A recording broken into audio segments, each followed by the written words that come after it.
I got there, who I was, who I used to be, when I bought boxes of wine,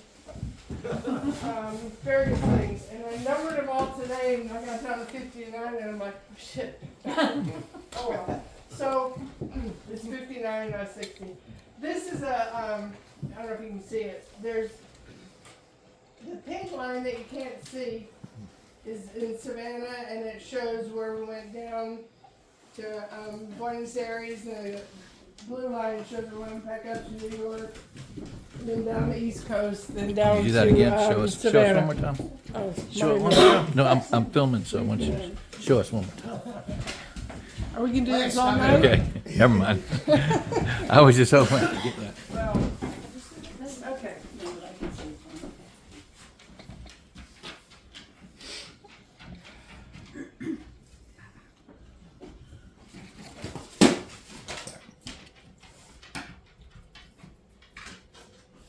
No food in it, right?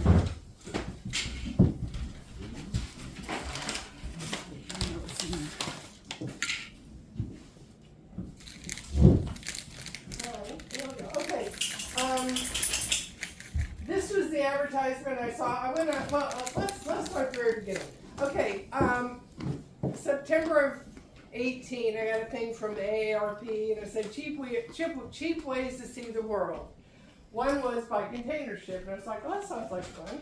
So I went online, container ship, whatever, travel, and I found this place called Maris, Maris, up in Connecticut. And so I went on their site, and I saw 3 different cruises that I kind of was interested in. One was north-south this way. 2 were around the world, like 88 days and 67 days. I'm like, I don't think I want, those are too long, you know. So I wrote to the lady, or to the person, I said, okay, I want to do this, or this. I got, you know, any time between November and March. And she wrote back, she said, just pick one. I was like, okay. So I picked this one. And it started in New York, but I got on it in Savannah. And I went the whole way, went to New York, and got off in Savannah. And you had to pay for, the whole thing was 56 days. Wait a minute. And so I paid for 56 days. It was $100 a day. That included meals, that included the steward coming, changing my sheets, vacuuming, cleaning my bathroom. He offered to do my laundry. He was 18. I said, I'm good. I don't need. And so included that. So okay, so I picked November 23rd. Thanksgiving was the next Thursday. I picked the 23rd. I texted my daughter in Denver, and she met me at the airport in Atlanta at 5 o'clock in the morning. We drove down to Tidy, stayed there overnight. The next day we went to the ship in Garden City. And so we got to the ship, and we got with the captain, and then we went to Africa. From Africa, okay. So we get on the ship, and we're going up to the officer's lounge, whatever, the captain's lounge, and we're in the elevator. The elevator's like 3 feet by 3 feet, like the one that we were in the other day. Anyway, and so there's me and the captain and my daughter and this guy from the Port Authority, whatever. So we get stuck. We get in the elevator. We go up to we get on A. We go up to G floor, and the elevator gets stuck. We can't get the door open. So my daughter looks at me and she goes, "Mom, get a radio." And I'm like, "I'll take the steps." So I was up and down steps constantly. We got out of the elevator. So anyway, so the first day, got dropped off. She left me on Saturday, and there's my ship. It was the Bucks Coast. 3 laps around was a mile, and it's a great time. Okay, there's leaving Savannah. Do you wanna go to full screen on that? I am in full screen. Hit the play button. Uh-oh, no, I'm not. Why are not? Hit what? Hit that play button, that's where we go to. That's what's being. How do I? You should be able to still go forward. Okay. Same. Okay, there's leaving Savannah. They're at 7 o'clock in the morning up on the top deck. Okay, now here, how do you stop it? Okay. Okay, so my room, there's A, B, C, D, E, F, G, H. H is the bridge. My room is on E. The dining room and everything is on B. When you get on the boat, you're on A deck. Everything below that is the 7,000 containers that they say are on it. Well, a lot of them are underneath in the engine room, and up above is all the rest of them. Then there's the B deck. The B deck has the officers' dining room, the crew's dining room, the lifeboats, the galley, crewman is, and it's got the recreation room. It's where the pool is, and the gym, yes, Got a pool. and the laundry's on A. Yeah, there's a pool. It was about 12 by 14. I mean, it wasn't very big. It was salt water. When they'd have to empty the water, you know, when they're going into port, and then they'd fill it back up when they come out. Okay, so then we get up to B. B is all the dining rooms, and C is the crew cabins, the sauna, and the whirlpool. D deck is more crew cabins. Then E deck is me, is crew cabins, the officers' recreation room, and they put supercargo. That was the name of my room, which I really didn't appreciate. I didn't. I was supercargo, so whatever. Then let's see. The F deck was the crew cabin, second engineer, purser. G deck was the captain's cabin, chief engineer, and then the bridge was above that. So every day we go down. I go down to B for lunch and breakfast, and dinner, and then back up and up to whatever. Okay.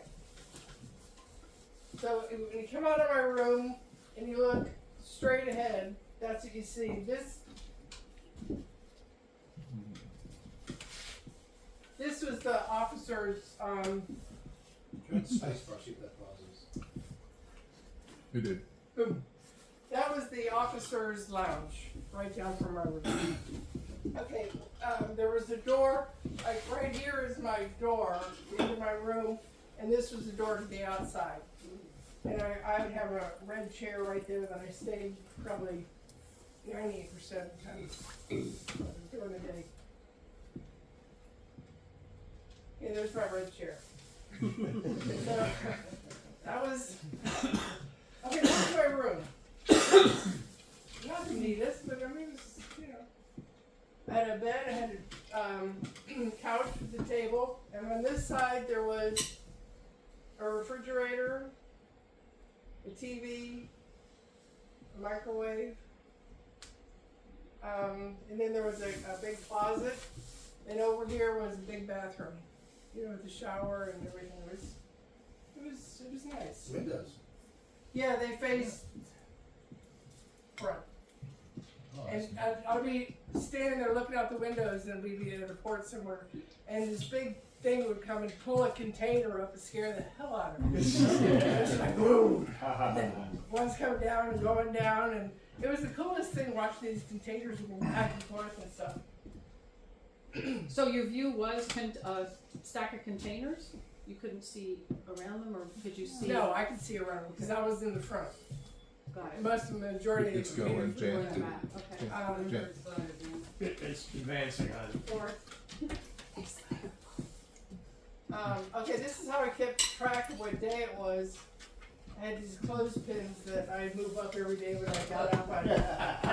I had no idea what day it was. Yeah.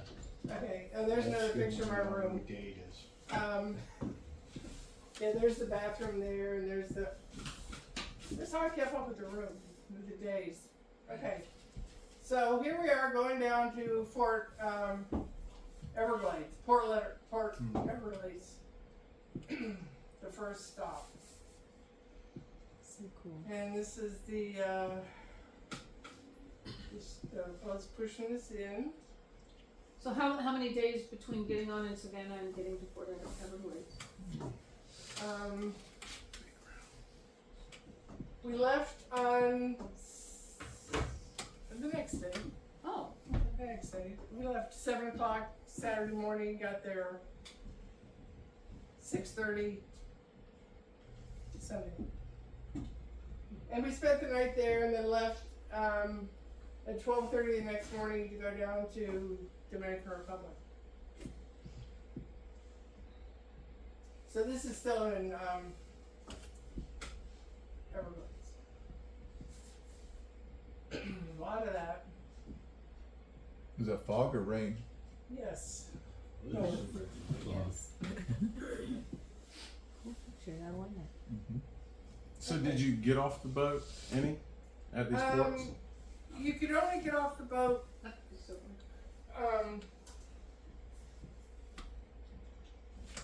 I couldn't get off the boat every place we stopped because of either like the tide was coming in and going out quickly, or we were on a schedule, we had to keep going, we had to keep moving, or because like when we got to Dominican Republic, they said it wasn't safe, can't get off. Got to Rio de Janeiro, they said there was a shooting at the port, couldn't get off.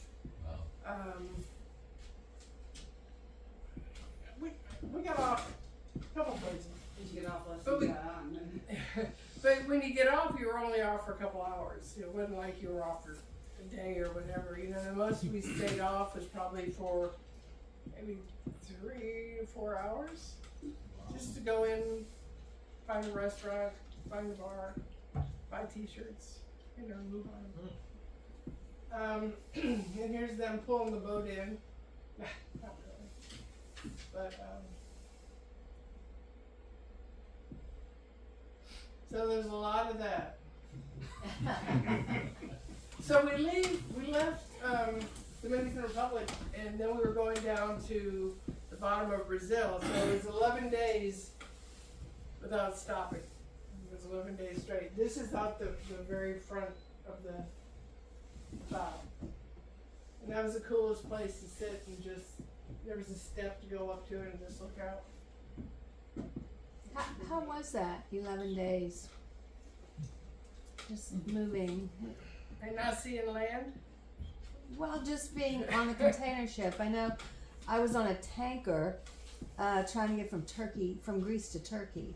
Yeah. And I just wondered how you found that. I read 13 books. I saw the same movies, I don't know how many times. I got a great tan. Did you get claustrophobic? Not at all. Did you get No. seasick? Never got seasick. There were 2 nights that if I had read the board, it had said like, it's gonna get bad tonight. I mean, they said it better than that. Like buckle down or whatever. And I didn't see the board, so that night I was rolling back and forth, and my refrigerator opened and everything came out. And my shampoo, my bathroom, everything went everywhere. So the next time that happened, I read the board, so I was ready. So I had everything backing down. But it was a lot of fun. It was weird fun because there was no entertainment. It was just like one of the first days. Okay, so the dining room. I was in the officer's dining room, and there was a table that had the captain, first mate, chief engineer, and then the second engineer or whatever he's called. And then the third mate was over there, the second mate was there, and then there was a table here. There was a German contractor who was rebuilding the engines, and me. And we were like, hi. Just got stuck with this guy.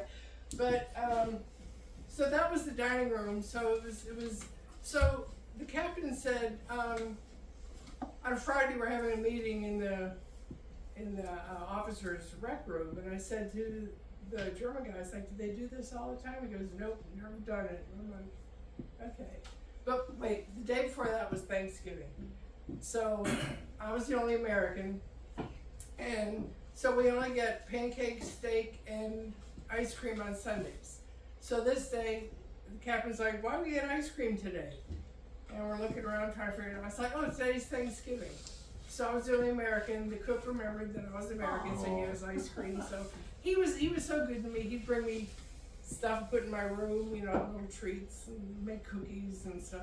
So anyway, the next day, we had this meeting in the officers' rec room, and everybody comes in there with their box of wine, and so I mean the captain's all dressed in his white stuff, and you know we're all just sitting around talking, and he goes, "Oh, I must go take off my clothes," and he goes running out of the room, and I was like, "What did he just say?" He said he was going to take off his clothes, and I'm like, what kind of boat am I on? I didn't sign up for this. So about 10 minutes later, he comes back in and he's all dressed in his white uniform, and I'm like, where'd you go? He goes, the dryer was done. I'm like, oh, so you have to take out your clothes. Okay. So before I moved down here, I taught English second language in Cobb County. So this was great because all these people, this one guy is talking. I'm like, and he's from Ukraine. Then he moved to Germany. He was the first engineer, mate, whatever it was.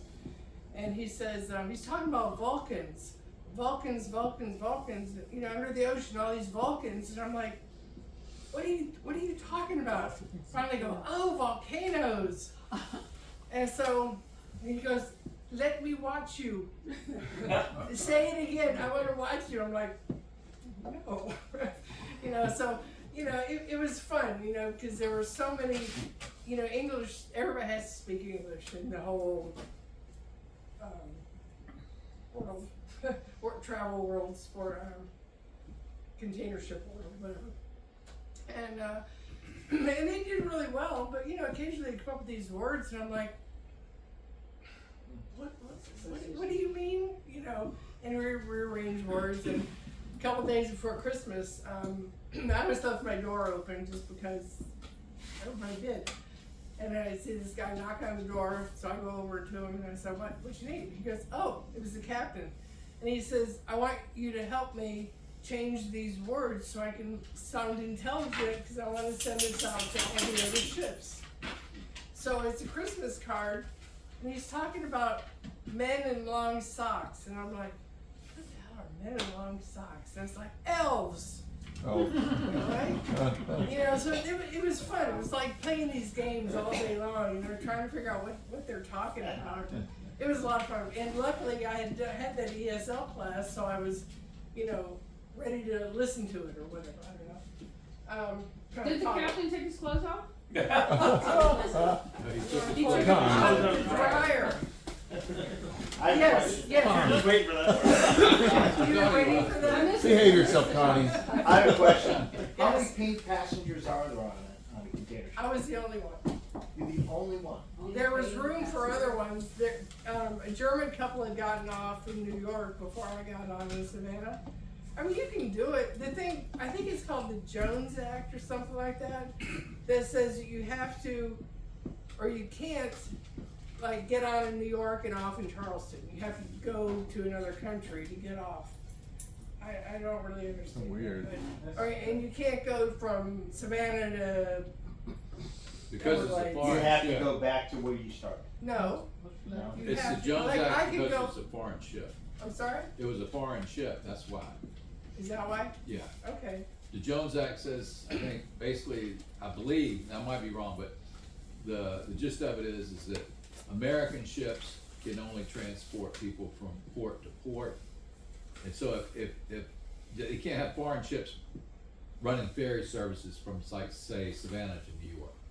It's gotta be. And so if you got on In New York, you needed to get off in a foreign country, that way, Right. otherwise you'd be violating the Jones Act. Okay, like, I've thought since my getting on the Savannah and getting off in Buenos Aires. Right. And getting off, you know, and getting, you know, wandering around Argentina and coming back some other way, or catching the next ship.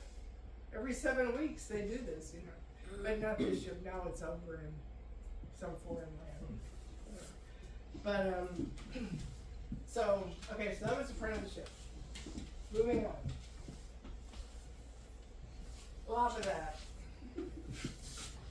A lot of that. Like the one. All they had on board was Chardonnay and Burgundy. So, Works for oh, You have yeah. to pay for it. I'm sorry? Do you have to pay for it? Oh yeah, you had to buy it at a they had a little store. Oh. And, I mean, you just fill out this form and Did they ever run out? they ran out of food. We ran out of food because Oh, shit. we ate beans a lot. Like, cause we'd get stuck out at port, out in the bad weather. For we sat out, we could see Tybee for 2 days Oh, no, and yeah. couldn't get in because they shut the river down. And so everybody was all backed up. So we ate a lot of beans. Oh, wow. You know, Oh. they never ran out of, but we never ran out of Burgundy and Chardonnay. Do Or cigarettes. you drink Chardonnay today? No, I drink Cabernet. I drank a lot of Burgundy though. That was my one bottle. It's like, I don't need a whole box of wine. Who buys a box of wine? So I bought a bottle, like the first day I was on. And that was here. And you can see on the 4th day I was done with that bottle and I was in a box. So, it was, yeah, it was fun. This was the coolest thing. It was on both sides of the ship, all day long. It was the coolest. I don't know how many pictures of that I have. What is that? Just the way. It's just the weight. The weight. Yeah, The weight. Oh, the weight. And it was just so cool. I was always trying to get the perfect one. Even that wake is like 3 It's feet just tall. different. Yeah, no lie. Wow. Yeah, a lot of that. Okay, here I'm at the equator. Whoops. And here I'm not. By the way, I'm going to Ecuador on Saturday, so I'll be at the equator again. Yeah. Okay, so this is in Port of Santos. This is after 11 days we got down there. This is getting to go under Buenos Aires. Here's Buenos Aires. How many containers were on that ship? It could hold 7,000. I don't know how many were actually on it, but I mean, it was never full. I mean, there was always, you could see how there were, you know, but it was pretty funny. So it's actually now it's one of the smaller ships, Right, you know, because now they hold, 16,000. yeah, How large was the ship? How many feet? 900 and something by 180. Sounds good. It was 980 something by something. Like I said, 3 laps was a mile. And, so I'd have to call in the morning, I'd eat breakfast, then I'd have to call up the bridge and say, well, because the captain says, you don't call, we never know where you are. And I'm like, what do you want me to do? He says, well, call us and tell us when you're gonna go walk, so we know if you don't come back, we'll look for you. And so I'd call, and the third mate, he was about 24 years old from the Philippines, cute little guy. He'd say, his name was Jay. I'd say, I'm gonna go walking, and he'd say, it's windy on the port side. I'm like, no shit, Jay. It's raining, it's foggy out there. It's like, really, Jay? I know that. Okay, thank you. And then I'd walk and I'd call back and I'd say, I made it back. And he'd go, okay, bye, thank you. So they had to know where I was. Okay, so this was in Buenos Aires, dancing in the streets. And then more, we're going to Montevideo. Nothing exciting there, I guess, because I missed it. What's it say? It says, that's the name of some little town. It's like a fishing It looks like. town. Okay, so this is the German guy. And so we're getting off at Navigance, or Navigantes, whatever. He speaks no Portuguese. I speak no Portuguese. Well, I know here, there, over there, and beyond, and he knew hello, goodbye, and where's the mapper? So we have to go through, to get out of the port, you gotta go through security. And they take fingerprints, and you gotta hit this one 4 times, and this one once, and you gotta do this over here, and he had chains, he's a biker guy, he had chains that he had to take off, and it was a whole rigmarole to get us out of there. So we get out and start walking, and the guy said, "Oh, take a taxi back. It's not safe at night." I'm like, "Great." So we're walking. Now it's pouring down rain, and we have a mission. He wants a bottle of Jack Daniels, and I want the perfect margarita. Okay, so those are our missions. And this isn't the first place we've gotten off looking for him. This is our mission that day. So we're walking along. And everybody's going that way. We don't know where they're going, so we start walking that way too, because everybody else is. And there's a huge, like a 3 or 4 floor indoor covered up shopping center.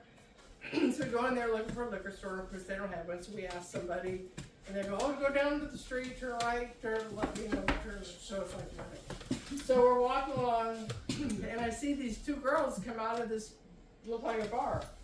So he's reading the sign, so I just walk right in, and he goes, so he followed me in there, and so it's about, I don't even know if it's this wide, but it's like 3 times this long. And there's a bunch of tables up front, and then there's a kitchen, and then we don't know what's in the back. So we're standing there, and the people come up to us, the 2 guys come up to us, and they can't speak English, and they're putting messages on their phone and showing them to us. And I'm looking around, and there's a bottle of Jack Daniels up there. And so he's reading all this stuff. I do a survey, so it's like, yes, I'll have that, and he'll have Jack and Coke. So we were set. So we were sitting there drinking beer and Coke and Jack Daniels, and there's a kitchen behind it. And so we're sitting there, and I was like, and I'm facing the kitchen. I said, "Holger, don't turn around." I said, "Don't turn around." There's a naked man walking up the kitchen. Yeah, it wasn't the captain. Was There's it a Jack naked Daniels? man walking up, huh? So he's walking up, and I'm like, "Oh shit!" And he grabs the towel. He sees me, so he grabs the towel and he puts it on. And so Holger turns around and looks, and he goes like, "Where are we?" We were at a, not a brothel, Oh no! a masseuse, a massage parlor. And it's Europe, so. Yeah, jeez. So these guys, they came over and I kept asking him, massage, and then these girls would come out, and these guys, it was really weird. So we're like, okay, well, we gotta go. And they go, "No, one more drink. One more drink." Okay, so we had one more drink, and then they said, "One question." It's like, "You come back for barbecue, chicken or beef, or chicken or fish?" Or like, "Chicken." So then we left and took a taxi back to the boat. So anyway, that was my experience. So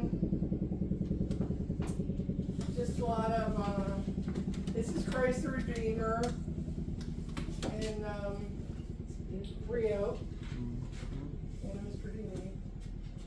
You didn't take that. Who said so? I took Chris. that. That would be good. That's amazing. That'll be Chris. I took that. Surprised you didn't know.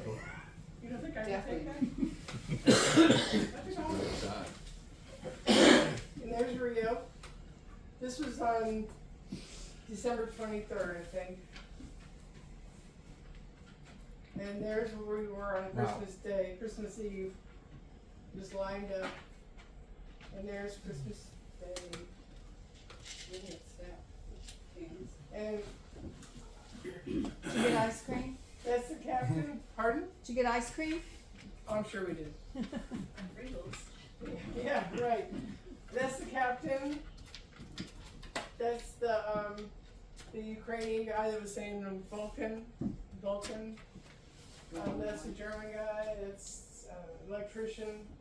There. That's the second mate. And all the flags from everybody on the ship? No, everybody was. Let's see. The captain was from Romania. The first mate was from the Philippines. Second was from Ukraine. Third was from the Philippines. The engineer, he was from Poland. We dropped him off. We got the new one. I forgot where he was from. This guy was from the Ukraine, then was Germany. All of the crew. On this ship, there's only 22 people, and then me and the German guy, 24. Yes. Do you have the internet? Somehow. All the crew was Filipino except one guy was from Sri Lanka. So those flags are just international, just everywhere. And there we are. There's the captain. That's Jay, the fourth mate. Jan and her men. Yeah, right. No, wait, there's another girl. Oh. Yeah. She was a officer cadet student or whatever. Yeah. That's all crew then, isn't it? Except whoever's steering. Yeah, that's pretty much all. Wow. 2, 4, 6, 8, 10, 12, 14, Most of them, 16, 18, 20. There's 21 there. Yeah. That's pretty much everybody. So I guess you gotta know everybody really, really well. 60 You know, I didn't talk to any of very few of the crew people. Really? They were always busy. They were always working. Were you the only woman? No, here's one. I thought so. Yeah. She was an officer, cadet, student, So whatever. she ate with y'all too then? She ate in the officer's mess too? No, she was in with the crew. She was part of the crew. Oh, okay. It looks like most of them are Filipino. Except he's from Sri Lanka. He's the electrician from Ukraine. He was from, I don't know where, Germany. Which one's the captain? This guy. Oh, I thought so. Yeah. He has clothes on.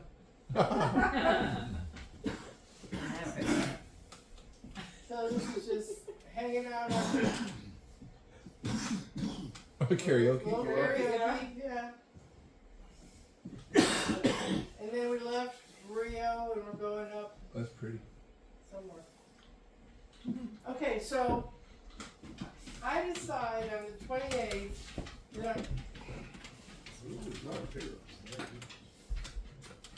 I decide on the 28th that I'm going to get off the ship by myself and go after Christmas shopping. You know, hit all the Christmas sales in this little town called Sawpan. And so the first mate, whatever, he gives me these phone numbers and he goes, if you get in trouble, call us. And I'm like, oh my God, that's it? And he goes, yeah, bye. So I got off, and it took me about 20 minutes to get through customs because they're all like, who are you? Why are you on that ship? You know, like you're American, you're female, you know, like so the guy, the taxi driver, after I finally got the taxi driver says, so you want to go to the beach?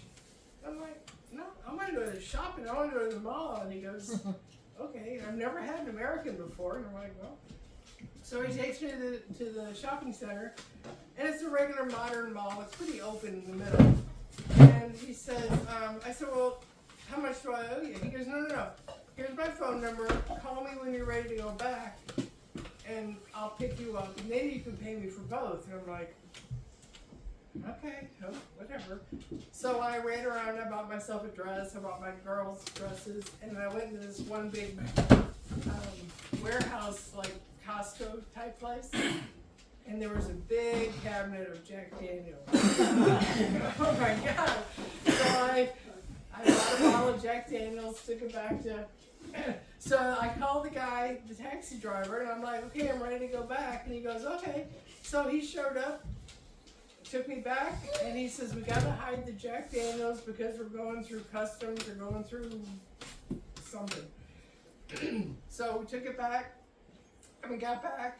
I paid him, got on the, I got in the back of the pickup truck. They took me from the gate to the ship and off the pickup truck. And the captain says, you're late. He goes, I told you not to be late. I'm like, come on. He goes, no, you cannot be late. He gave me all sorts of shit about being late. He says, you don't understand. And I was like, I was 3 minutes late. It's not like I was that late. Anyway, so there's the phone number. So, okay, this is, Oh, jeez. Okay, yes. Big roast. that's for New Year's Eve. They had to do it by hand Manually, yeah. for hours. And, They do Bill. Well, after sitting there spinning that Yeah, picture no so shit. darn long. That's his Yeah, only job. 2020. Little did you know. so, a lot of that.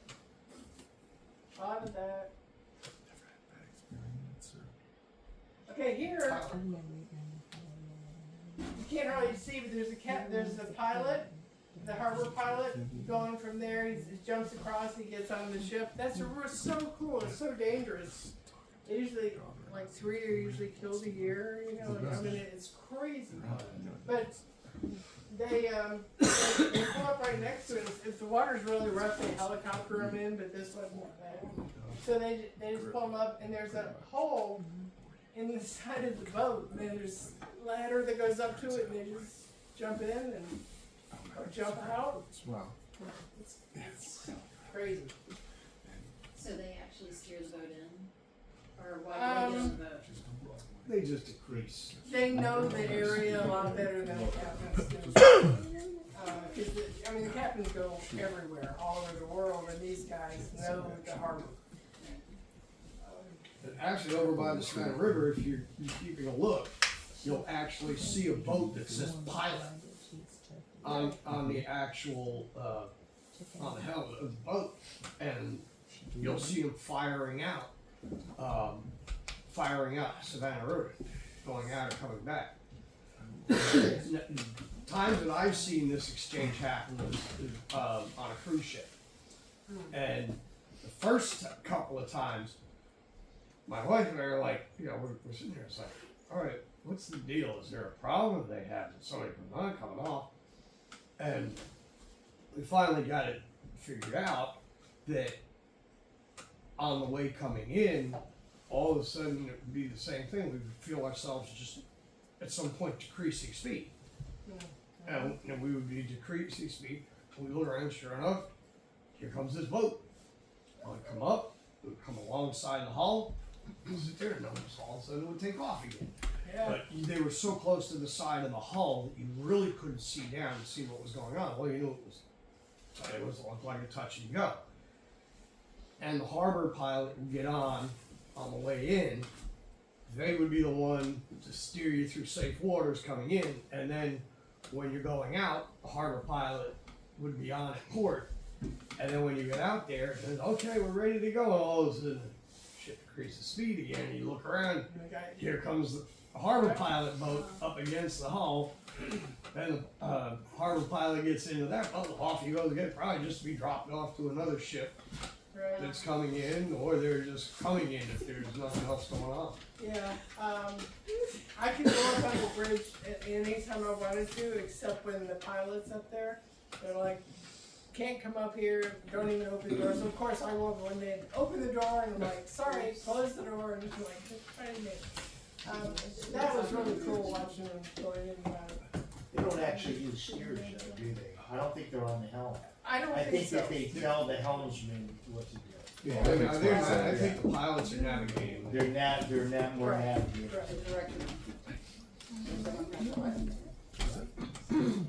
Bring some stuff. And they train for like 10 years or something. Wow. Yeah. But this is in the Bahamas. Tell them what to do. Don't steer.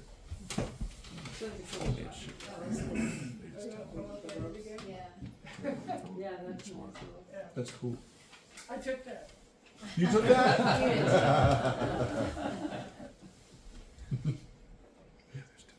Nassau, is that what it was? That's not really a good place to stand. Right. Good shot. Well, I survived. Right. You tell a story about it, so I must have done something right. Yeah. More of More that. feet. Yeah. Feet pics. Okay, this is we got there like 4 o'clock in the morning, and I had to go out at 4 o'clock in the morning just to say I'm back home, you know. And the pilot gets on and he's talking to the captain up top, and he's like, "Who's that?" Mhm. Because I'm just kind of wandering around taking pictures, and they said, "Crazy American." Just happy to be home. Yeah. So, yeah, I took that picture. With the full moon. That's cool. Yeah. How was that? Okay, so we're in the fog outside of Baltimore for like 3 days, and it's like pea soup. This is where the extra wow. couple days from 56 to probably 2 days. Did you hit any bridges? I'm sorry? Too soon. Too soon. Too soon. Port of Baltimore, there it is. No, we know that. All right, okay. There's the Skykey Bridge. Doesn't look like that anymore. No. No, that was pretty cool. When I saw it, that it went down, I was like, oh shit. I went under that bridge. Well, the other person Had didn't that quite make it under. When you did this before, had that already happened or not? No, just No, last this year. is- I can't remember when you did the presentation. 2020. Oh, Well, this is 2020 and No, just same. No, when she did the presentation. It had already happened. It had already happened. It's been over a year. Okay. Yeah. But I dug through and tried, I was like, I should have a picture of that, yes. Yeah, it was like pea soup. And every, like 2 minutes, you'd hear the foghorn. And I'd be walking around up in the front and you hear this foghorn, and you're underneath under some decks, and there's a lot of metal machines and odds and ends and iron and stuff. It's just like, so. Okay, so if you're standing halfway up and you look to the front of the port side, that's what you see. That was my walkway. And if you look the other way, oh, there's the front. Again, pieces. Yeah, pieces. And there's the back. You look to the port side stern. Yeah. And it's just very pretty. How loud is the show? I'm sorry? How loud is it? Not. Not too bad. No. When you're in the get used cabin? to it. I'm sorry? When you're in the cabin, not Not very too loud. I mean, you hear the chains going up and down with anchors, anchor, but it wasn't terrible. Here is the basketball court. Nice. Yeah. When I was getting ready to leave, Jay, the third mate, whatever, the young kid, he goes, "Will you do me a favor?" And I'm like, "Yeah." He goes, "I need a basketball." I'm like, because they had gotten off schedule. There's 3 ships that do the same route, and they had gotten off schedule, so they were going to have 2 weeks where they were just like hanging out, doing nothing, trying to get the schedule back together. And he said, "We need a basketball. We have a basketball, but it's flat." And I'm like, "So you need a basketball or a pump?" So I said, "Okay, I'll get you." I said, "What are you giving me?" And so I'm like, He says, "Well, what do you want?" And I'm like, what can I have on a ship, that I can legally take? Oh. So he gave me a chart, a really cool one of the Chesapeake. Oh, yeah. Yeah, I got it up. I went up. It's up in the upstairs in my room upstairs. And I went and looked at it today. So we traded it. He goes, "Don't tell the captain." I said, so if you're wandering around up and down the coast and you don't know where to get in, it's my fault. The captain's like, where's my damn chart? So I made arrangements, got him a basketball. And then this other guy, the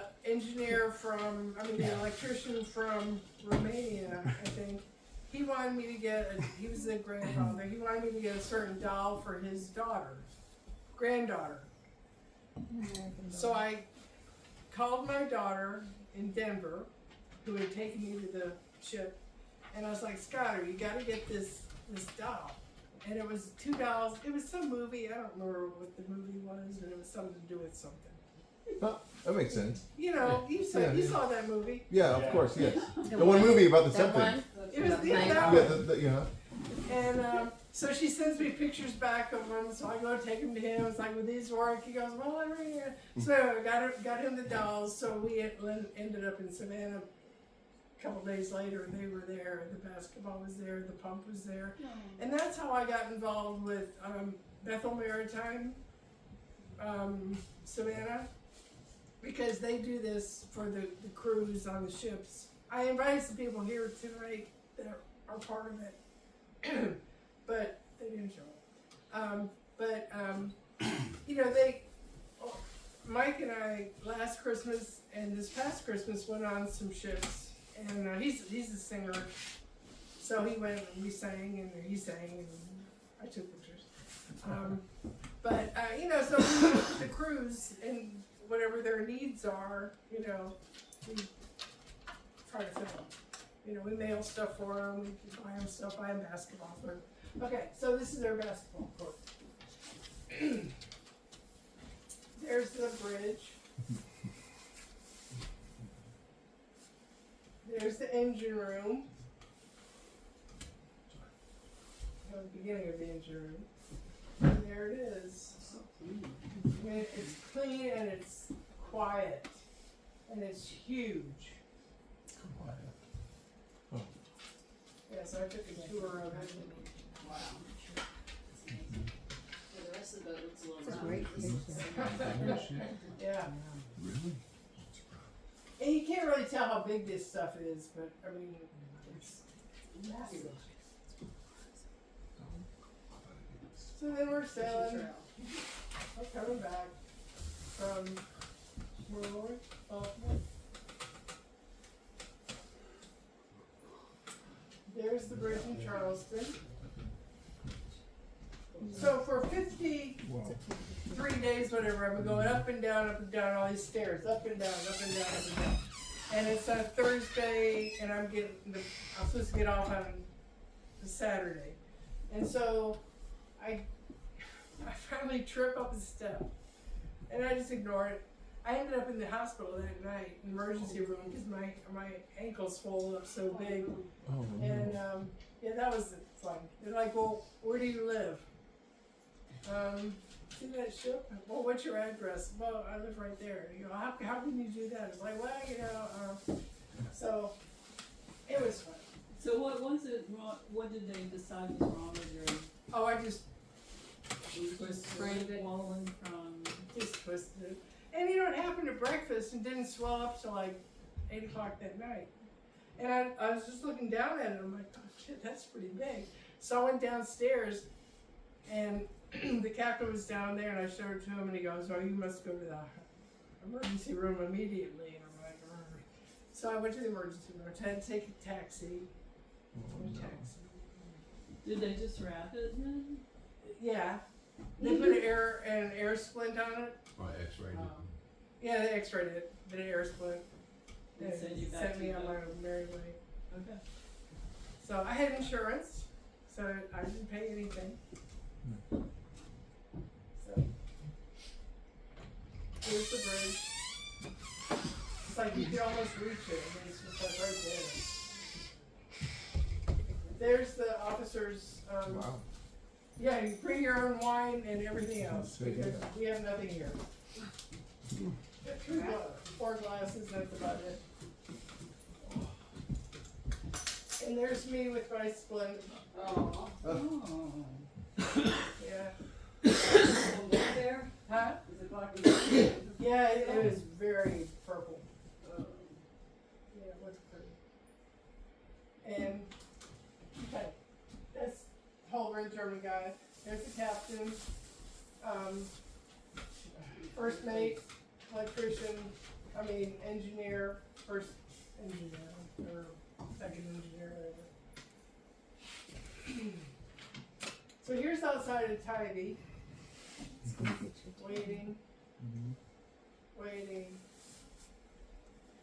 Do you know why the river was closed? Do you remember if it was closed? Because of fog, because it was so, how does that go? The water was so cold and the air was so warm, yeah. And so, this is the Savannah Bridge. The, Boy, they are close to it. yeah, you can almost reach it. Changes in attitudes. Yeah.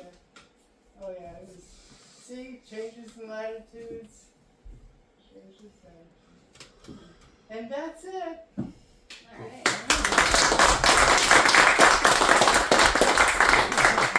Any questions? Who was your best friend like? Didn't you have like a really good friend you talked to the whole time, or? The German guy? The German guy. He and I, well, in Montevideo, the first mate and I got off together, and he went that way and I went that way. When we went to Buenos Aires, the German guy and me and 5 Filipinos got off together, and the security says, "Are you with them?" I said, "Yeah, I'm their mother." And he's their father. And he's like, okay. So we had to take like 3 cabs into the city. But yeah, he and I would get off and we'd go sightseeing, and we went to Baltimore, and we went to Navigance, and we went to Buenos Aires, and we got off a couple places together, but it was just fun. Do you stay in touch with him? With it? Haven't in a while. His birthday was September, so I still talk with him. Yes, ma'am. So did you pay for your trip or what? Yeah. How much did you pay? How much did you pay, and did they have internet? Well, it was $100 a day. Uh-huh. I went for 56 days. I ended up staying 59 days. They said anything over 56 days is on them. Mm-hmm. So I didn't have to pay for the last 3 days or because of the fog, whatever. Mm-hmm. Yeah. So, and now it's up to $150 a day. Uh-oh. A cruise boat is cheaper. I'm sorry? A cruise boat on a repositioning cruise or something like that is not cheaper than that. A lot 60 days? cheaper? Yeah. Oh yeah. Would you do it again? For 60 days? Oh yeah. You get that for 60 days. So were But I- there just 4 rooms always available there, For passengers? for time, I mean, for people like paying for, like you?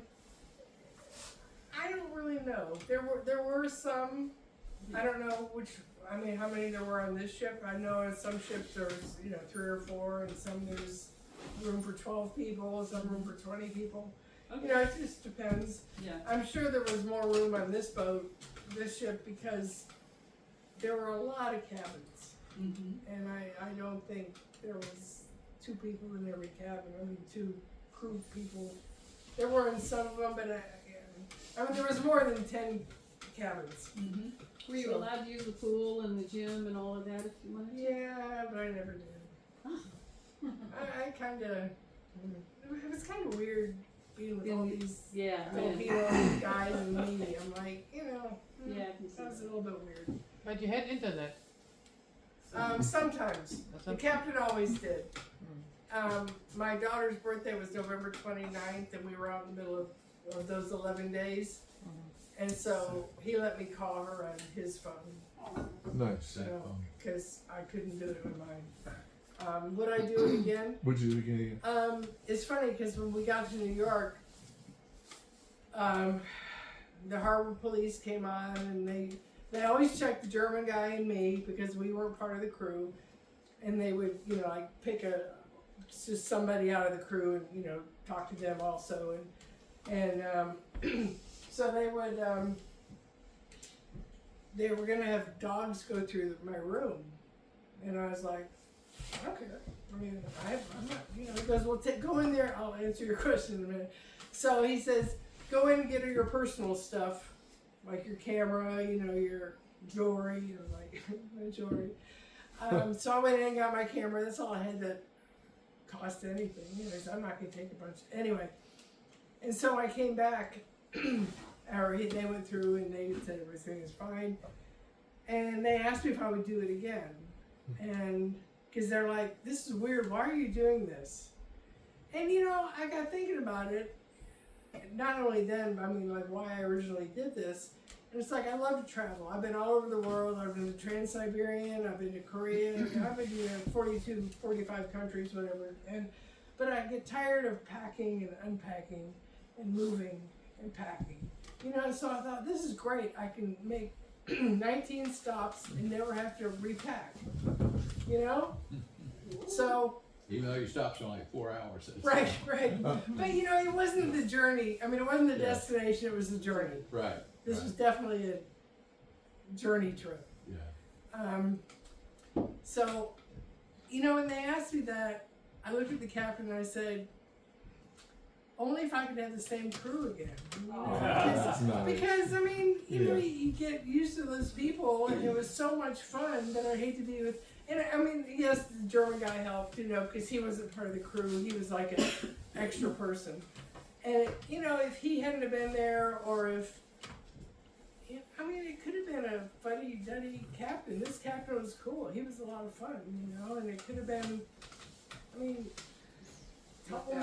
long linen socks. I mean, you know, I'm gonna take off my clothes. I mean, you know, it was a lot of fun. So I don't think I'd do it again because you can't repeat Sure. it. Yeah, you can't prepare. How many books did you read? I read 13 books. 13 books. I read 13 books, and I took 2 movies. Watched him 20 times. And I watched them a million times. I know it. I'll leave it to Ray Ann. They're both Christmas movies. Christmas movies. I was there from before Thanksgiving to January. Oh, right. Christmas movies. You know the one with where she gets the house in California and she gets the house. The Holiday. The Holiday. Oh, okay. Is that the Holiday? Kate Winslet and Yeah. Jude Law, yeah. Wasn't that the Holiday? I can't And the other remember one it. was about this crazy mixed up family. The Family Stone.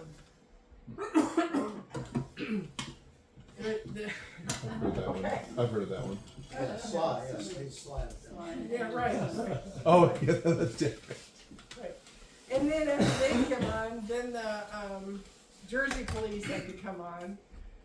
And they had to check everything and I still didn't have any drugs.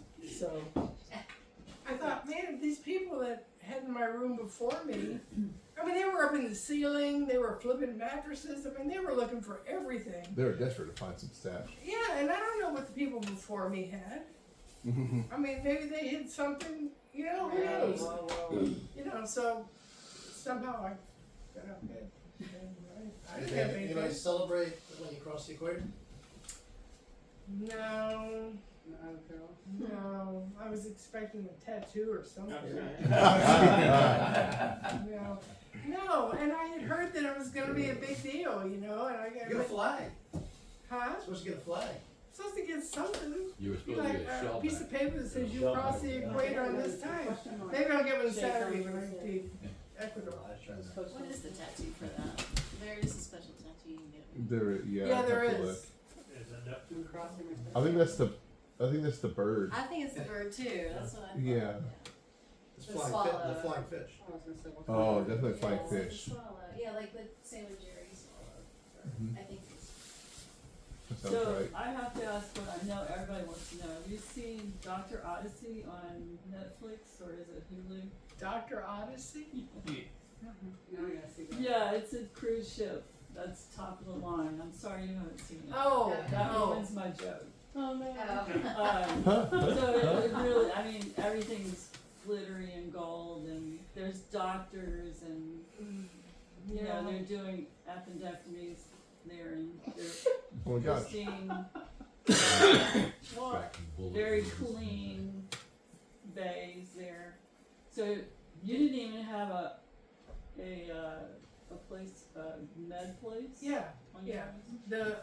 The, Jay, the third mate, Yeah, he was in charge of medical stuff. okay. They and had a little, a room with a bed and with the But they pharmacy. really just There's wanted sick you to bay, get, right? Yeah. they really wanted you to leave the boat for your ankle. Yes. Yeah. Yes, the captain insisted that I leave. Mm. I mean, it was bad. It was purple and nasty. Yeah. You just tripped up steps and you got all bad. Yeah. I know. Oops. I know. I only been up and you know when I walked every morning I would think, okay, so if I went up this many steps, this many days, this many, and I do math in my head every time I walked. That was what I was doing. It was like it's crazy. Anything else? Were you allowed to run around it?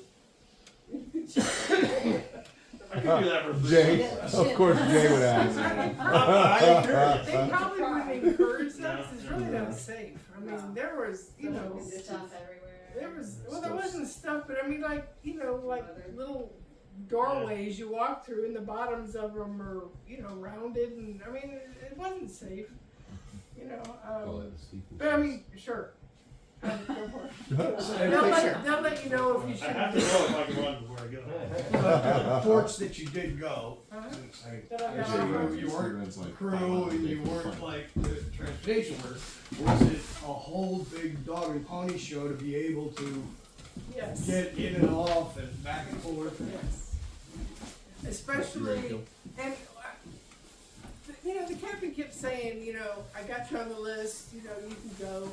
And I had ID and I had my passport and I had, all the stuff that I needed. But they still, like, who are you? Why are you here? You don't look like a Filipino crew guy. And I'm like, yeah, I'm really not. But yeah, one place took us forever. The one where it was all rain and stuff when I worked with the German guy and he had on a pair of nice. But yeah, they were pretty brutal. I mean, like fingerprints and. Yeah. Wow. Okay, I'm done. Yay, thank you, Jay.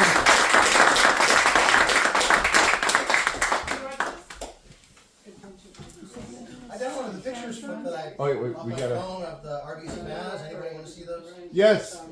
We got That's everybody. Y'all make sure and stay. Is this the second presentation? Yes, He's one of our illustrious captains, and he's been so many adventures. But he has been crewing on a research ship, so he's going to give a little talk on the research ship that he's been on. And at University of Georgia, isn't it? Yep. All right, so everybody stay for that. Do we have some cool people in our club or what? Tell you At what. least one or two. Would you say one or At least two? one or two. One or two. And a pirate. And a pirate. Yar. Must be Larry. You're not? What are you doing from?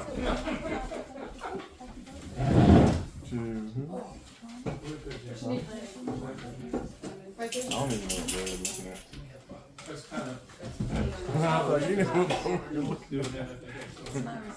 Looks good. Is there somebody here when you're talking?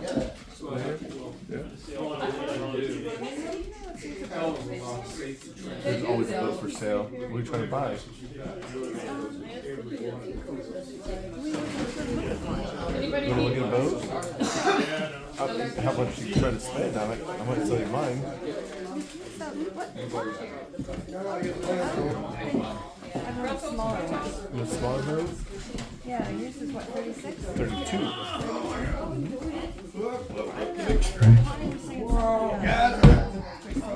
I think there is one down here at the marina. A 24?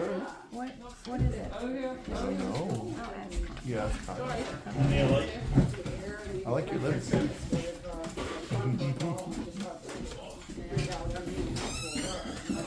Oh, you're all scoring points for the shed done 2 days ago. So you set it on fire when you said you liked it. Probably good.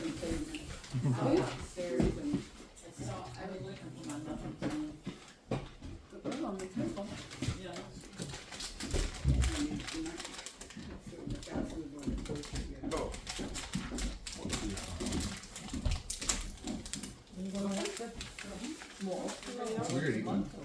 Muffins? Yeah, you better stay. I'll give you a buzz I'm good. afterwards. Get some Winston, want some I might try one when there's one left.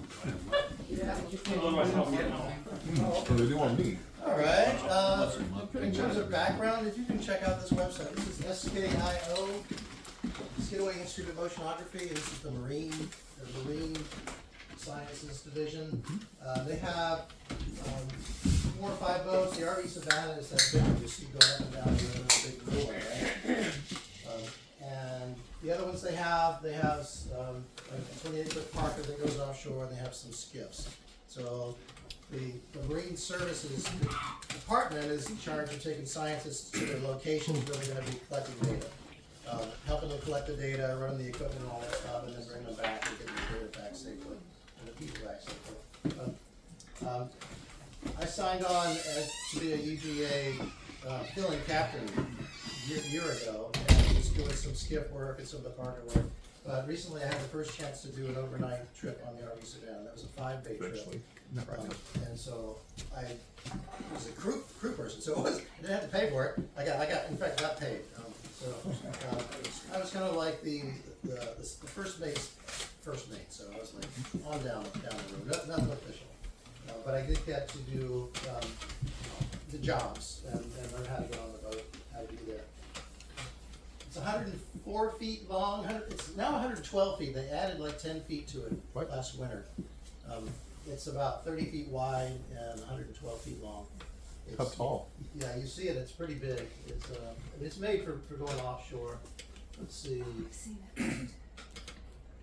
it. Bill. Yeah, how about that? So it's not as luxurious as what Jan had. Jan had a real private room, and then she had a sofa and a carpet. Right. But these are 3 or 4 up on the lower deck, and there's no windows. You're like in a coffin. So I was in cabin 1 with 2 other guys, so you're just in a coffin. Stored in an apartment and everything. I got a little claustrophobic a couple times. Everybody that's on crew, and we had 6 crew, including the captain, and then a dedicated chef. And everybody we were set up in pairs, and everybody had 4-hour watches. So you had 4 hours on, and then you have, do the math, 18 hours off, 12 hours off through the day. So I was the 4 a.m. to 8 a.m. and then also 4 p.m. to 8 p.m. So every day I got to see the sunrise and the sunset. All right, so pull up the Hey Ed, what's the big stainless boat? that one belongs to the NOAA, and Okay. that one's dedicated for Grace Reef. Gray's Reef. Yeah. That's a brand new boat, right? It's not that brand new, but they did some refit on it. You know, they Oh, put okay. all new electronics on it and stuff. They've been having a lot of trouble with it. Oh no. Yeah. That's a beautiful boat too. It is. It's a big cat. Right. Catamaran boat. Uh-huh. Yeah. Giant stainless boat.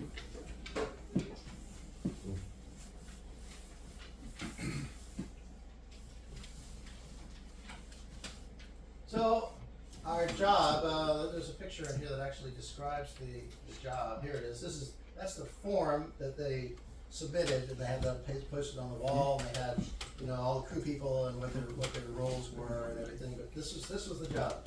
The primary conduct sediment, macroinvertebrate, and sediment profile imaging at Fort Pierce, F1 Ocean Dredge and Disposal Site. And the secondary was to deploy the Corp FAU G200 mooring 10 nautical miles off Fort Pierce, and then turn around that one. That means pick one up and bring it back. That was 16 nautical miles off Ponce Inlet. So this was the primary job, and that was the one that had EPA scientists. There were about 9 or 10 EPA scientists. Wow. And the head of that was this guy named John Ruiz. So he was from the EPA. He led the whole group. So they had a number of interns and scientists and stuff that were on that. And they were going to be pulling up sediment. So they've got these grabbers that are pulling sediment out of the ocean. That other picture, that was one of the corp. That was the corp. It's a big buoy. You probably see those if you go out offshore. You see them every few miles. It'd be like this yellow thing. What's that about? They're for weather. They've got a solar panel. They've got sensors and a light on top, and they've got sensors for measuring temperature or temperature wind speed. That sort of thing. So Do those have cameras and you can tap into them and you can see? Yeah. You can go to this website. You can tap into that. That's awesome. And Wave height too. That's NOAA, isn't it? This is the University of North Carolina at Wilmington. They're monitoring. They've got their own set of about a dozen things that they're in charge of, and so they monitor them and they look for them, and they get lost. They try to figure out where they are. They swap them out every year. So this job was to go and place this one and also pull one out because it needed to be swapped out. What kind of anchors did they have on those things? Oh, I'll show you. I'll show you. You set an anchor every time? Do they set an anchor every time? On those? Yes. Yeah, they anchor them. Do they? Okay. Yeah. I don't know if they like swap out the cable like you would like a No. a mooring. They pull the whole thing up. They pull the whole thing up and Wow. drop a new one down. All right, cool. So this was kind of a sunset on the first day, just kind of looking at the instrument. I got to, during my watch, I was always on the deck, up in the captain's area. So it was me and the first mate, Joe. You know Joe Bartram. He was my partner. So I was his second, and we worked together on all these. This is an example of the radar screen, and that's that center dot. That's us. That's us, and these are two ships coming by. That one right there is that one right there. Wow. Is that an automatic flag on that radar? It is automatic. You have to find, you identify the target, and then the thing does all the calculations. Automatic does it. Yeah. Wow. Down here, it's reporting for whichever target you've selected. It's reporting its range, and the closest approach distance, and the time that it'll be as its closest approach. So how close is that ship? That's like 4 miles. 4 miles. Yeah, that's pretty close. Yeah, they didn't like to see things closer than 2 miles. 2 miles. Yeah, I didn't like to see anything that close. So every ring is 2 miles then, basically. This is 1, 2, 3, 4, 5, 6. That says 12. This entire thing from here to there is 12 miles. So each of those rings is 2 So miles. who's got the right of way in that situation? Bigger boat. That I believe, in fact, was a Navy boat. Oh, well, oh yeah. They definitely have the right of way. Yeah. The right of way. And they'll have an AIS. The system will pick up their AIS. There was a radar. There was a chart plotter over here. This is showing the bottom profile of depth. There's a chart plotter over here. Maybe I'll probably have some screens of that. Yeah, the chart plotter and the radar work together, and they'll always report on the same things. Try to set them to the same range so you can get a good idea of what you can see, what you can't see, and where you're going, that sort of thing. What's AIS? AIS is Automatic Information System. Yeah. It trains time that pings out, and then you pick it up by your AIS. It'll tell everybody around you like your ship's name, your ship size. Yeah, you have to have it on. It's not. It doesn't act like a radar where it picks up. You have to have it on. I think it broadcasts through. It broadcasts through the GPS satellite system, so it works. Now, one thing I can say from personal knowledge, regardless of whether you have an AIS, the other vessel has an AIS, if you're on a 37-foot sailboat and a freighter's coming down the middle of the Delaware, he don't care if you're there. He ain't moving. You are.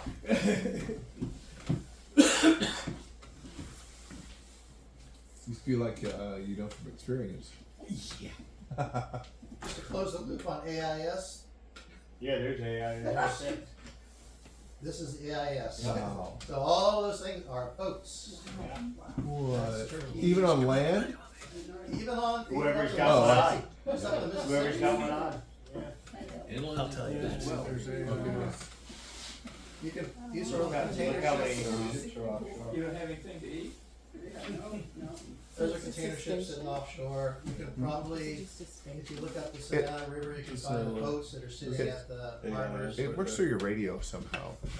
Yeah, that's what it is. It's a radio. So this is like a radio station? Wow, look at all Yeah, a lot of like if you buy a new like radio for your boat, it'll be And if you AIS click one of enabled. those, it will You tell can you buy what boat that is. Exactly. you can buy handheld radios that do the same thing. It's pretty expensive. Because you have to register, you have to You register can do your it own, on the, have your and you have to inland register your own profile. Yeah. You gotta go to both these. I know Tony, the guy who owned the Tartan, There's a whole bunch of boats. This is Thunderbolt Marine. There's a whole bunch of boats there. Maybe. There it is. They're good. Yeah, they're good to have. Yeah. Oh, Well, look at that's a that. pride, right? I recognize that one. Yeah, it's pride. You look at the report and find out. Anyway, Who's at the that's top? fun to watch. You can So I see come boats from coming there. in the Wilmington River, the Savannah River. If you wonder There's where it is, where it's from. You can look it up on marine traffic. They're starting to apply to like Savvy Navy and some different apps. What ship is? Chart plotter, a lot of chart plotters. Yeah, we- It's moving. in there. Yeah. Just It seems kind of odd. I I can saw one imagine. in the middle of Wilmington that said there's a boat that's stationary. I'm like, there's no boat there. If there is, they're having a bad day. That's your kitty? Apparently I took a million of those shots. Oh, here we go. I just happened to be out off of Port Canaveral, and on this night, there was midnight, there was a thing that happened. Who's that? I don't know. Aliens. Oh, Yeah. Really. Definitely. Yeah, it was a SpaceX launch. Oh, cool. How cool is that? It was a bunch of Starlink shots. Yeah, that's awesome. That's awesome. She just got a white beard. So we were going from Savannah straight down the coast, and we went out to RCW, and then you can see on the chart plotter, there's Port Pierce, and we made a straight line right to it, that we passed by this area, Port Canaveral. So it's about, the boat only cruises at 10 knots, so it's like 21 hours, something like that. It's a long, nice long trip. Wow. Non-stop. Aren't even talking. Here it goes. It's getting pretty close now. I'll go with So, I was hoping it would come north, but because we've seen them come up the coast, right? This one, Yeah. unless you it came up and kind of went at us, and then veered off. And went south. I've seen it come over Savannah Marina. Yeah. That's really trippy to see that. Yep. Well, that's just kind of goes on like that for about 10 minutes. Very cool. Are you in the red chair? This was So up that's on the a bow. Up on the bow. We knew about it. We knew it was coming because we got a radio announcement from Oh, wow. Coast Guard. The Coast Guard. They said, be aware, there's a launch, and you can't go. There's an exclusion zone Oh, around wow. Port Canaveral. You cannot traverse that Well, area. look at that. Yeah, that's a pretty good shot. what? Wow. Is that just with your phone? Yeah. Is this the thing that separates into multiples as it goes? Yeah, this one will have Oh. this will have the first stage will drop down. Those are the ones that they land back on the land. Okay, guess that's about it. That's cool. Oh, that's just a picture. That's just a frame grab for the same thing. Frame grab so I can text people. Okay, this looks like the next morning, and this is more of the equipment. So that's a radar. That other radar is over here. That's the chart plotter, which isn't all that fancy. It's using regular. It looks like just like the paper charts. It's not electronic or anything.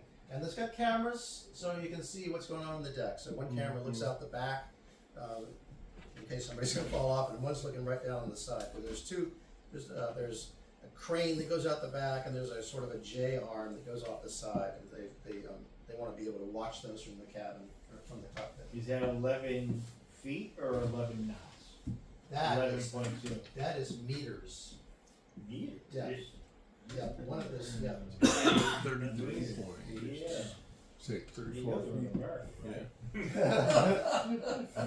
Well, it's a science vessel. Everything's in science. They're all metric. This is the actual control right here. This is one of the controls for steering the boat. This is another one. This was the autopilot. So you can get your chart on your chart plotter. You can set the autopilot to follow that line, and it'll kind of drift every once in a while. If the current changes or the wind changes a little bit, You have to maybe make an adjustment. You turn this knob, 1 degree, 2 degrees, just to get it back on the line. If it So comes up. there's no wheel up there. There's a wheel down here, and it's never used. It's mostly used to prop up your feet. So how do they, I mean, is it like when they're trying to dock the boat, say, I mean, isn't that kind of weird? That's a lot of this engine work. Okay. Yeah, it's mostly it's got twin engines, big diesels, and so they'll use them mostly that way. It had to have thrusters, didn't it? This one has a bow thruster. Yeah, that was one of the things they put in the refit. They got a bow thruster in there that big now, so it's really huge. That's awesome. So like 90% of the time the ship was on autopilot? When you're going on, yeah. That's cool. There was one day. Okay, that's looking down over the side. That's one of the instruments that they're using. That's a grabber, a sand grabber. It's got these jaws. It's got to have a pair of them, and you just kind of drop it off the side. And when it hits the bottom, it triggers the jaws to go clunk like that, and they try to grab sand. So we've had an entire day and a half.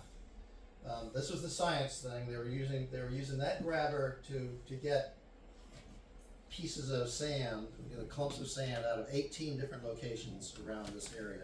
So the science thing is they're looking at the difference between the sand that's in the deposit zone. So they're dredging this harbor, and they're dumping the sand all in one spot. There's a spot off of Tybee like that too. They take the dredge spoils and dump them out there.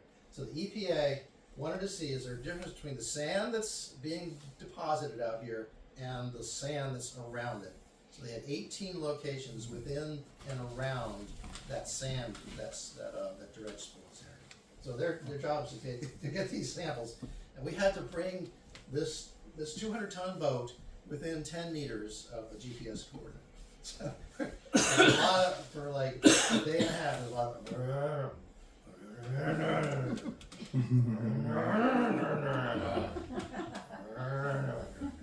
okay, go! I got one of my watches. I was an entire 4 hours. I was running that. And Joe was running the crane that lifts that and drops it into the water. So we were on the radio the whole time, just trying to position this boat. We had wind that was blowing us off. We had current that was dragging us off, and we had this circle. And it was like this nightmare video game. Trying to get this thing inside that circle. So kind of like As all the last currents race. are moving again. Yeah, and they're just using a little motor action, little rudder, little motor, little motor. for 4 hours straight. Wow. And then there were three entire watches. I think there were 4 entire watches. 4 4-hour periods, about 16 hours where this was going on. It was Will you know the results of the research? will we care? I don't. They're going to have the kind of micronutrients that'll be in the sand. They'll have the grain size. They'll have how many worms they found. They'll have what kind of seashells were in there. Imagine they're looking for At like. least get some shark teeth thrown in there. I'm sure they got some shark teeth. But, actually, I said there were 18 sites, but it took 53 approaches to get those 18 because they'd go down and the clamps would hit a shell and not close properly, or they'd come and they had nothing in it, or it would not. How many close gallons of sand would it bring up? Yeah, it's about that much. That's it. Yeah, not a whole lot. Wow. So A half a even though gallon per month. yeah, oh yeah. So even though there were only 18 spots, it took 53. That's 53 attempts to get those 18. So What's the deepest you were in? What's the deepest? it was about 30 feet. 30? Yeah, wet punch. The whole way. Yeah. So how far offshore? This was about 10 miles. Yeah, 8-10 miles offshore. Past Fort Pierce, it starts to drop off completely, doesn't it? Like it. It's the I think it drops off like 400 feet. the Gulf Stream is very close there. Yeah. Yeah. Right past south of there, like around Jupiter, I think it's like 400 feet. Just 400? yeah, 300, something like that, about a mile out. This was a towboat towing a barge that we happened to come across, and there was a lot of communication about that one. Oh, yeah. We were going to cross paths, and so there was a lot of radio communication. He called us first. So, just to warn us that he's under tow. There it is. He said, yeah, well, we said we need to stay where we are. We're doing this work. We need to stay where we are. And he said, okay, he'll change course and go around us. Those are a couple of the scientists, and that's that grabber thing. There's a crane right here that leans out. It picks it up, then leans out, and then drops it down to the bottom. So you try to get the boat as still as possible. You try to bring it to a stop, and so it goes straight down. Any students or interns on this trip? Yeah, some of those were students. Well, no, not on this trip. No, these are not students. They're all scientists. Employees Okay. of EPA. Some were out of Jacksonville, and some out of Athens, and some out of Atlanta.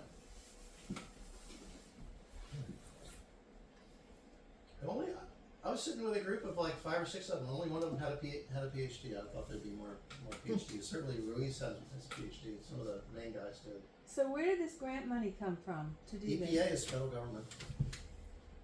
Yeah. The SKI, the Skidaway Institute, works for any agency. Most of them are Science Foundation, National Science Foundation, NSF, or NOAA, or in this case EPA. So it's usually government agencies that do that. Sometimes it's just a university that has a grant from NOAA to do the research. Skidaway Institute has its own scientists. Clark Alexander is the head of that, and there's several scientists that are right there, and they use boats as well. So they have a schedule.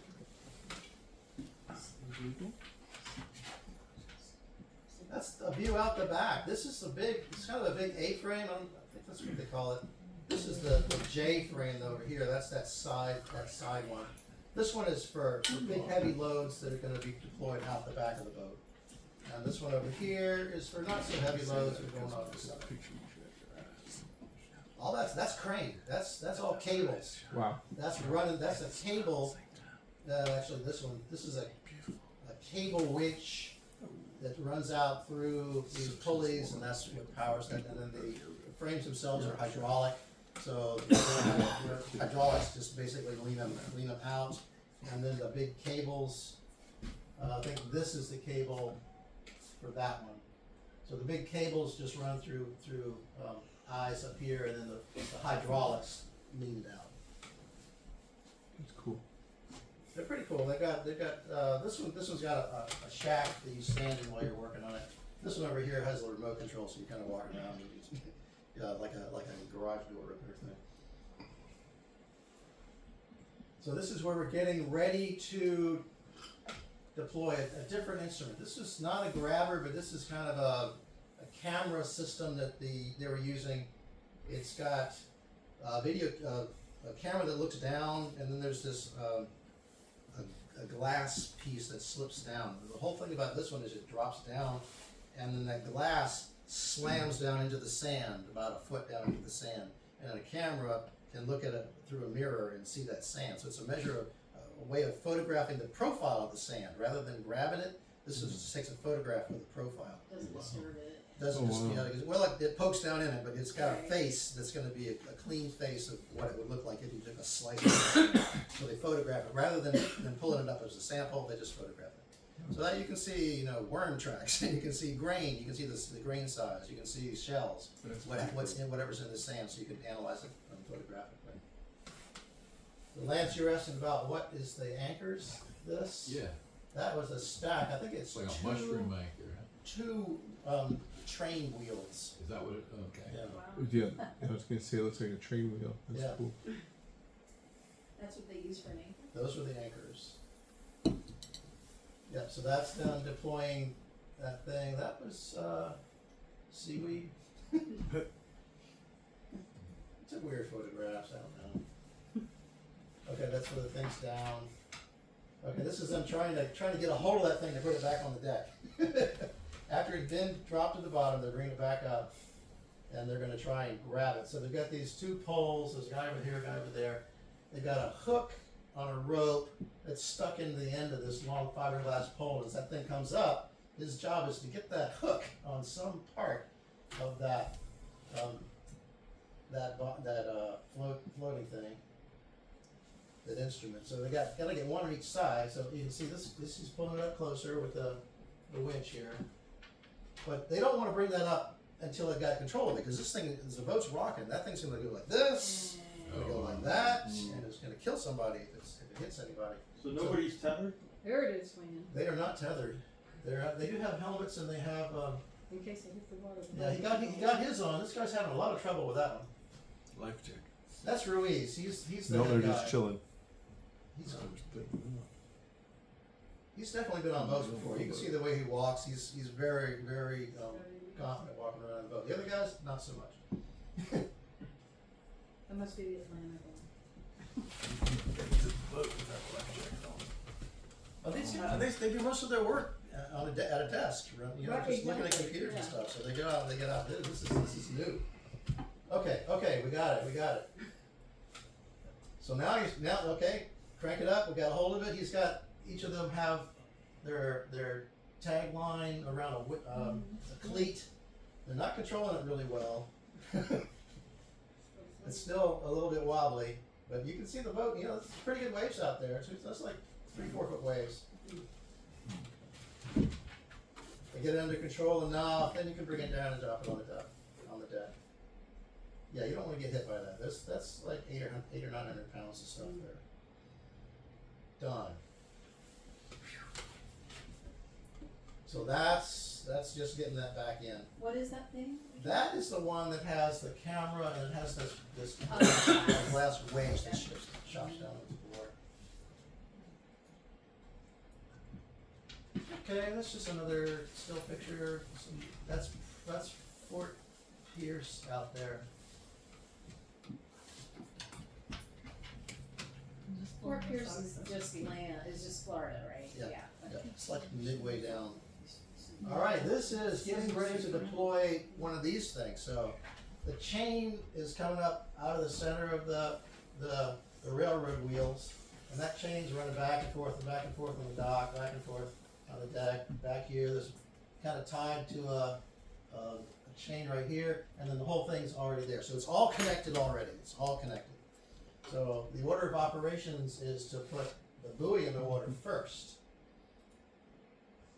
Those are the guys from University of North Carolina. They're just two of them, and they're specialists on this. This guy, he's a vegan, but I never saw anybody eat as much food as this guy. Look at this. He's a beef. They were doing a lot of workout with weights too. But he's a vegan. So, if you're wondering if vegans have to be like weak, no, they can run too. Imagine. Fly. They can fly. Yeah, that's the website corp.org. You can dial that up. It looks like a phone number on there too. Is that in case I find Yep. a buoy somewhere I can call? Yep. And these things get banged up. There's a little bit of a dent. They get banged up. One of them, the one that's further north of this, is just gone. They have no idea where it is. They have GPS trackers. They're supposed to be on all the time. They're supposed to be broadcasting with a light on all the time. And this one just disappeared. They don't know where Until it a is. ship hits it. Aliens. Some Chinese ship picked it up. Right. Over. Exactly. Drug and anchor crushed it. Drug its anchor. Now, let me go back and describe this process again. So yeah, you lift this thing up and drop it in the water, and then the boat kind of pulls away, and then the chain starts to run out, and you don't want to be standing over here, anywhere over here. So you get the hell out of here, because that chain is running out as the boat's pulling away. It's like, so you get out to about the extent of the chain, and then you pick this up with the crane. You pick that up and let it back off the end, and then you get it where you want it, and then you lower. You don't just drop it; you lower it all the way to the bottom, and then there's a hook release. You've got a hook on it, and it's got kind of a cable release. You yank on a rope, and it releases the hook, and you pull it back up. So that's how that works.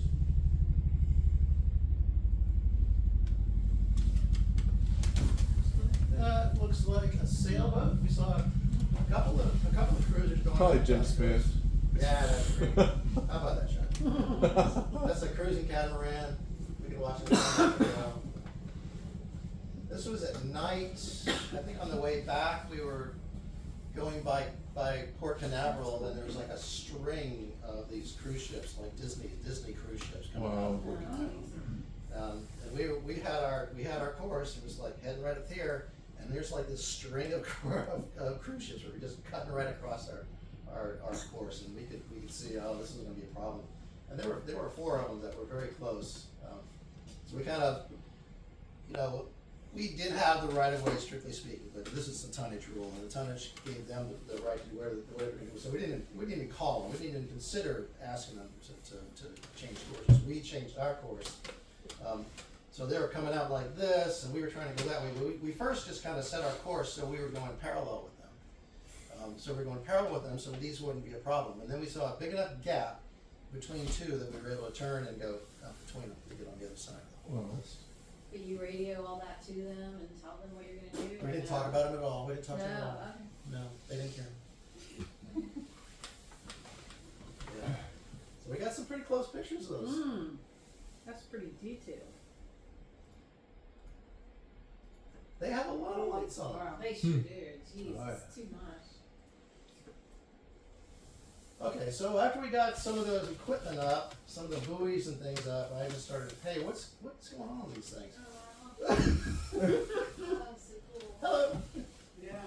These are those. It's a kind of a barnacle. It's got a long rubbery neck on it. You can see the rubbery neck. I wonder if those are the bad invasive ones. I don't know. They're pretty